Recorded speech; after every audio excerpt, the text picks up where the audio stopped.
Hello there, homies. Welcome back. Or maybe you never actually left. I honestly don't know what I'm doing, just kind of putting stuff out there to see if it sticks. But today, we're watching a movie. Well, I watched a movie, and you're going to hear about me having watched a movie. And what I watched was The Terminator. The Terminator takes place back in the near distant past of 1984. I know, a long time ago, well before I was born. Maybe not for some people who might be watching this, but in that case, you're gorgeous. Don't feel like you're old, but to me, you're ancient. Problem. Joking. But yes, The Terminator. The Terminator is set in 1984 and follows our unwitting heroine. Unwitting may not be the term, but let's just go with unwitting. But she's not our opening star. Our opening star is Arnold Schwarzenegger as the titular T-1800 himself, the Terminator. Now, I really like this opening for him because, he is huge. And as someone who's trying to get, not huge, but maybe a bit beefier, he's very imposing. His opening scene alone is he comes out of the teleportation device and he takes on just, three guys. Takes on a stabbing, shrugs it off, steal their clothes, the whole thing. And I love this because it's the perfect parallel to Kyle Reese, our other main protagonist. I don't know, would it be primary? Secondary? Let's call him our primary for right now because he comes in before Sarah. So Kyle Reese, our primary protagonist, comes out. He's clutching in pain. He has scars all over him. Also, he gets attacked by the police. So it can be assumed that he's homeless and the other guy that he's stealing his pants from are homeless.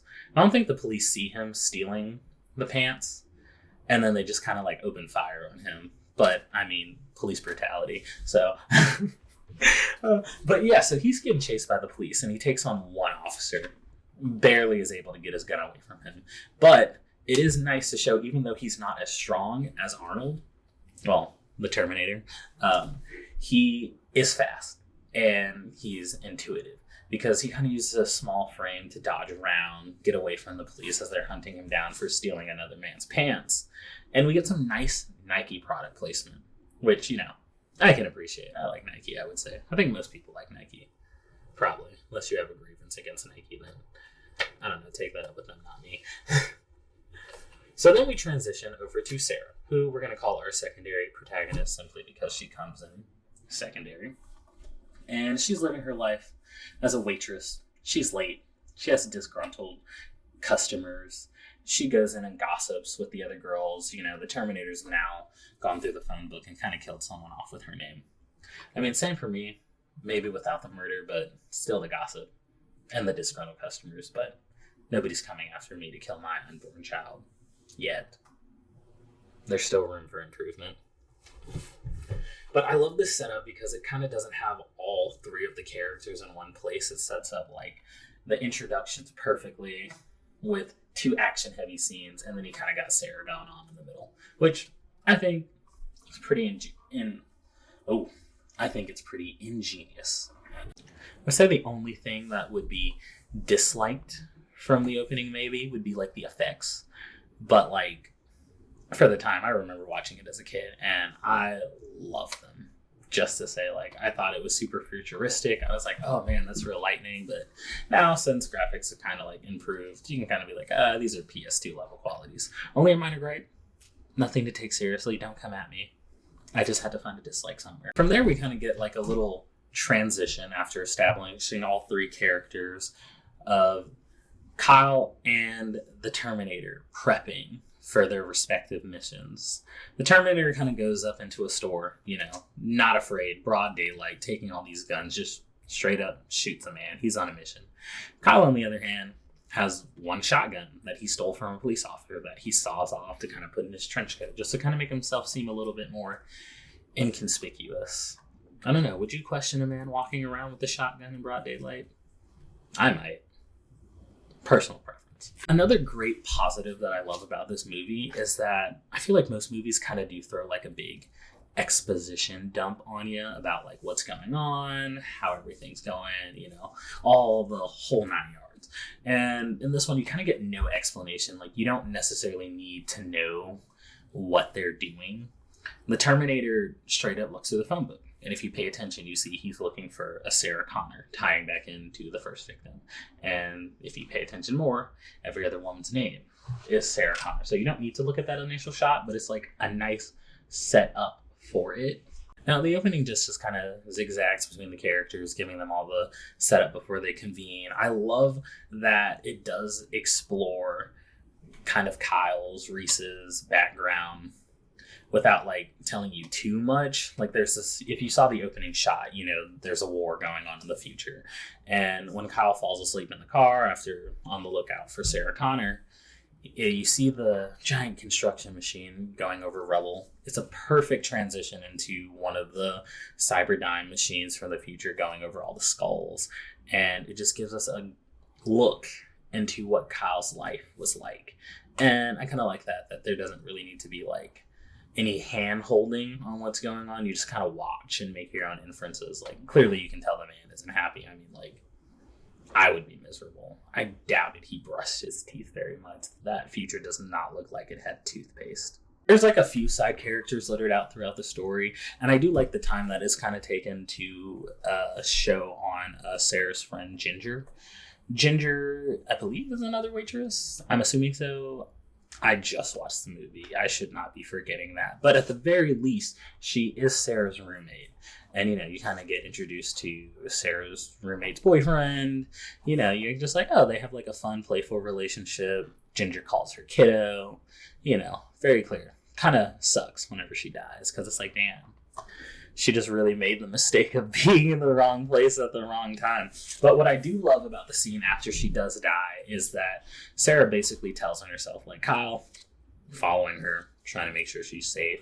She ends up calling home. She's like, Ginger, Matt, I need y'all to come save me. This man is stalking me. And I mean, like, same, I guess. I don't know. I feel like I just leave, not stay in one place. That seems very dangerous. But, you know, she calls. She's asking for help. And lo and behold, she's now given away her location to the Terminator. And he's not coming bringing roses. Like, he's just barging on in there. He's ready to kill.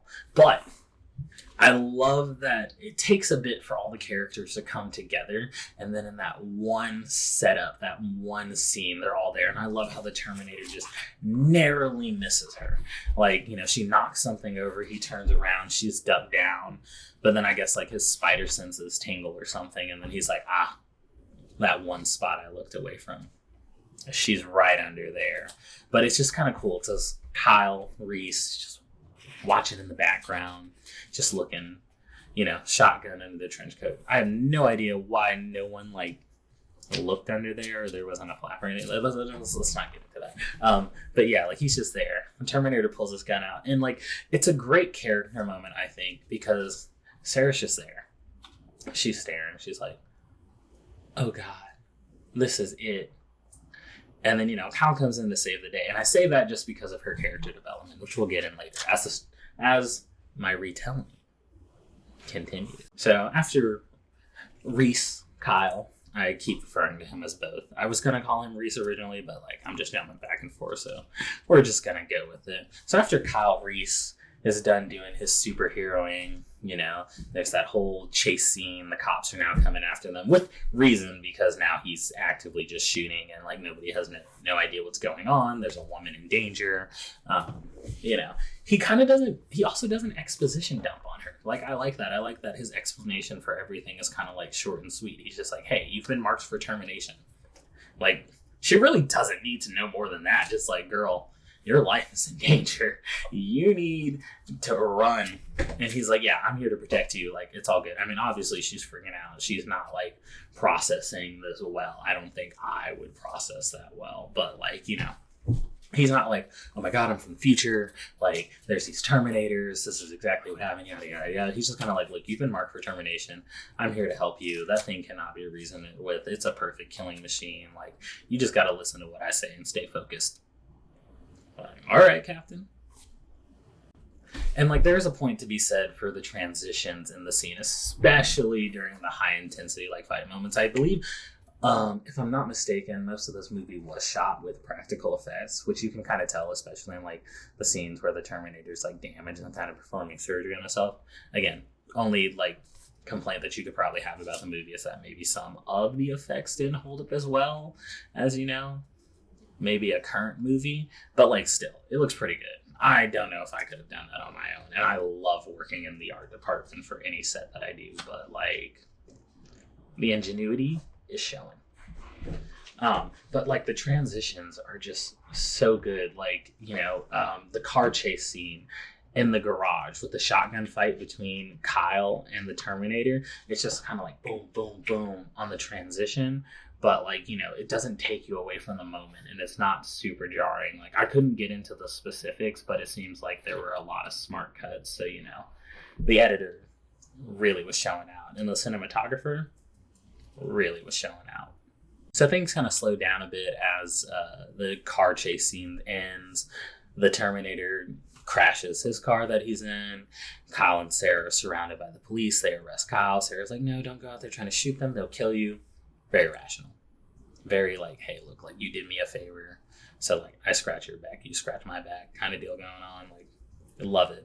The Terminator disappears like he's Batman. Like, I know he's like a chunk of metal, and like, I don't know, I haven't seen him really like disappear. So like everybody must have just been focused on like Kyle and Sarah, and he just kind of like walked out. No trail of blood, no nothing, just a smoke bomb and it gone. But it kind of transitions to the police scene. There's a nice like intercut, even though things have slowed down. There's like a nice intercut of like the Terminator opening up his arms, checking the cybernetics, performing eye surgery, which kind of grosses me out as someone who wears contacts, because like, I don't know if I'm going to get LASIK in the future, and that scene does not help me want to get LASIK in the future. There's a nice little scene where Kyle's getting interrogated, and there's a therapist who's like, yeah, this man is crazy. I can make a ton of money off of him. And he's like, no, the Terminators are going to get her. She's not safe. And Sarah's just over there, like, clutching her pearls, like, a whole heavy breathing. She's just like, I don't know what to do. I do love that the officer is like, look, there's 30 police officers here. You're safe. She's not safe. She saw that man get shot up and come back up. Like, I don't know in what world is that safety. I know personally I'd be like, yeah, like I need a ticket to like Puerto Rico like now, and then I just spend my life just traveling, always looking behind my shoulder.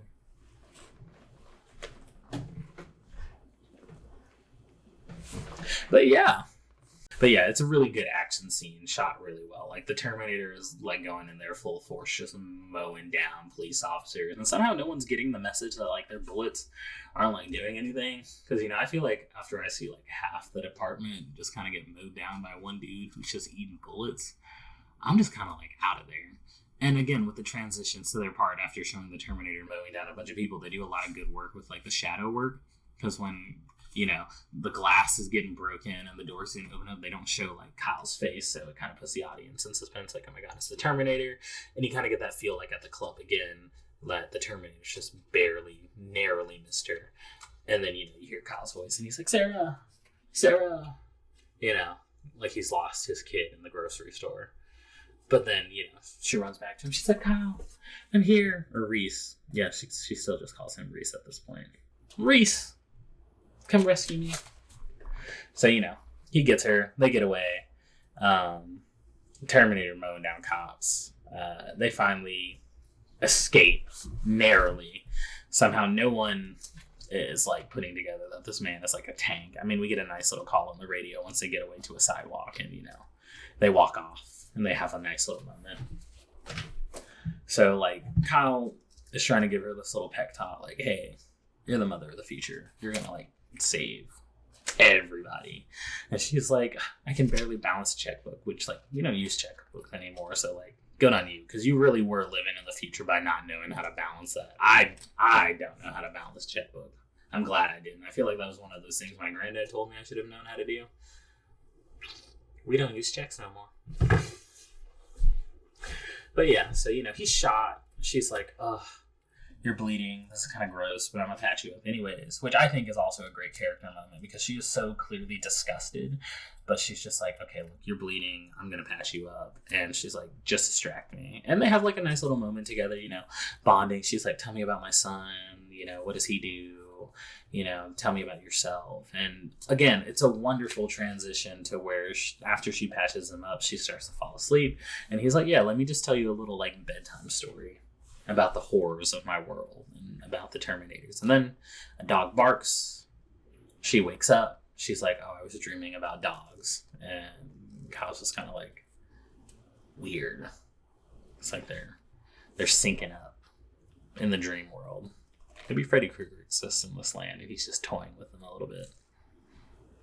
A question for the philosophers. Ooh, I did not butcher that word. I did. Anyways, they end up going into a hotel. Very romantic. Kyle's like, hey, I'm going to leave you here with this gun that you've never fired before, and I'm going to go get some supplies.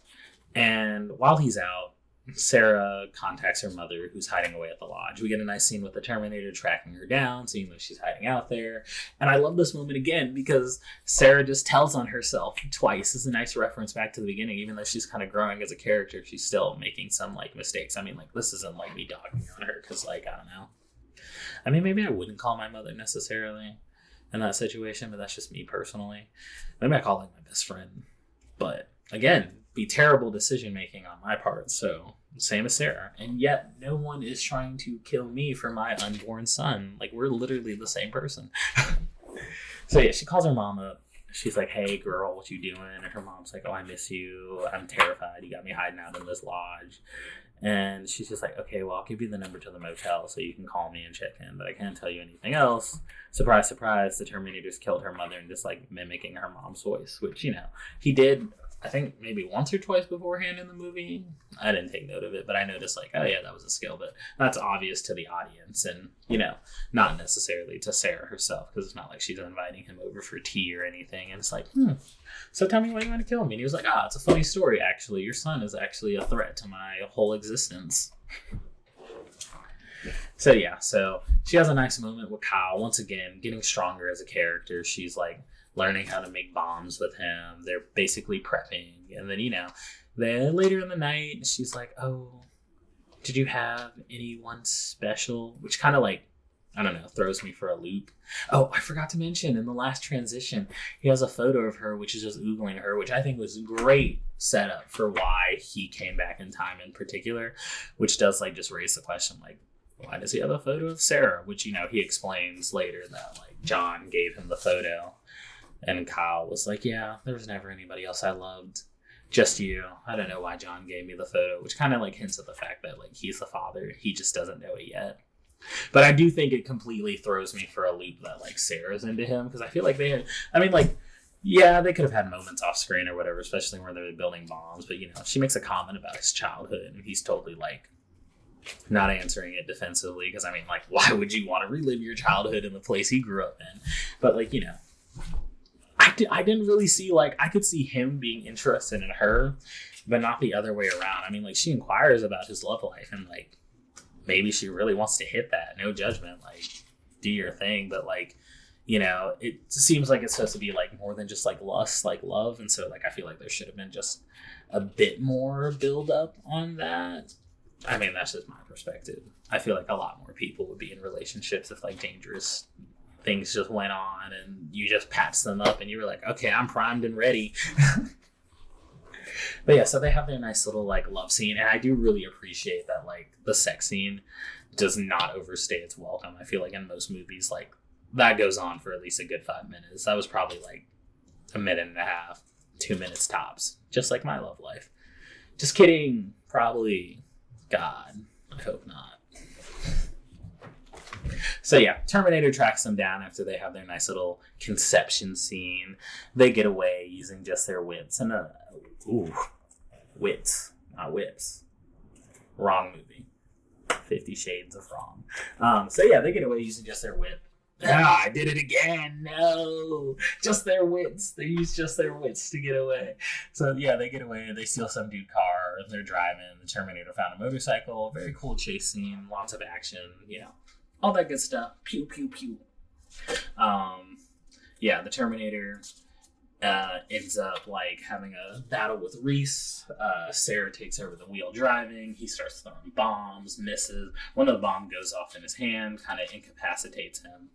Sarah's having to freak out. She's having to make decisions. And another great character moment, because like she is literally like on her own, even though the guy who's like helping her is there, on her own. And she's like taking that car and she rams the Terminator. Like, great character moment. She finally did something decisive. A bit stupid because they do crash, but once again, she's learning. Great character moment. I cannot stress how good it is. So, she gets Kyle out of the car. Once again, she's like, no, you're not going to die. We're getting it. She's getting stronger as a person. Like, they're running out doing their thing. Terminator gets run over by a truck. The truck driver stops, gets beat up, kicks the other guy out of the truck. He's like, hey, you got to bounce. And he's like going to mow them down. Kyle's like, keep running, keep running, keep running. And Sarah's like, okay, I'm going to keep running. And she's thinking she can like outrun this truck. I don't know why the Terminator has not hit her yet, but like she's going. She's just going. So anyways, he gets the bomb, lights it, throws it in the back of the truck, blows it up. They're just like, he hides in a dumpster. Sarah just avoids the blast. Turns around, Terminator's on fire. She's like, oh my god, he's gone. She goes back to Kyle, they hug. It's a nice peaceful moment. It really is a nice, like, peaceful moment, like, the calm before the storm. And I like that, because then you see, dun dun dun dun, the arm just reach up, and the Terminator's just like, nah, I'm not done with you yet. She's like, oh my god, my pearls. And he's like, okay, let's go. So they run into a factory, the Terminator in all its glory. I think some of it may be CGI for the chase, but like most of it is the practical effects, and he's like moving a little bit slow, but like it's still very menacing. Like, think about like a metal Skeletor just naked chasing after you. Like, I think I would be kind of like, okay. But yeah, so they're getting chased down and by him into like some just random factory. And once they get in there, it's like the final showdown. Like, again, I love that Kyle is like still injured. Like, he's definitely still suffering from a bomb literally going off right next to him. He's not just like, okay, I'm good, let's go, I can run like a 5 mile. Like, he's weak. And Sarah, again, great character development moment, is like, no, you got to get up. And I think it's just a wonderful transition from her becoming the secondary to the primary protagonist, because now in a sense she is literally like stronger than him. Like, she could leave him behind, but she's like, no, get up, soldier. She's like, move it. And like, there was a nice change, if you notice in the movie, from her calling him Reese to just Kyle. And so she only calls him Reese to get him motivated to get back on his feet. And they're avoiding the Terminator, but obviously the Terminator's going to get back up. And, Kyle's like, okay, look, run, I got this. He's fighting him off with a pole. Works for like a second, but the Terminator's like in full like health. Like, he is just beating him up like it is a Mortal Kombat game. And I like that Kyle still has a bomb and is actually able to do damage to the Terminator, but inadvertently ends up killing himself. But I like that he doesn't end up killing the Terminator. Like, it's still a really good sacrifice. Like, it's a good sacrifice that he does. But, like, obviously this movie is meant to be about Sarah. So, like, yeah, it does suck that he died. But I think in, like, a transitioning of character moments, like, it was probably for the best that he was not the one who got the killing blow. So the Terminator's half left. He's chasing down Sarah. Sarah's, like, injured in her leg, and she's, like, crawling to get away from him on this conveyor belt, which, once again, good foreshadowing, because earlier when Kyle flipped everything on, they're hiding, they actually turn one on. No conveyor belt, a crusher. I mean, it probably has a conveyor belt, but it's a little crushing thing, that mechanism. And so, like, that's going off. She's got him caged, and she's like, you've been terminated, just flipping the script on him, and, like, she gets her first Terminator kill.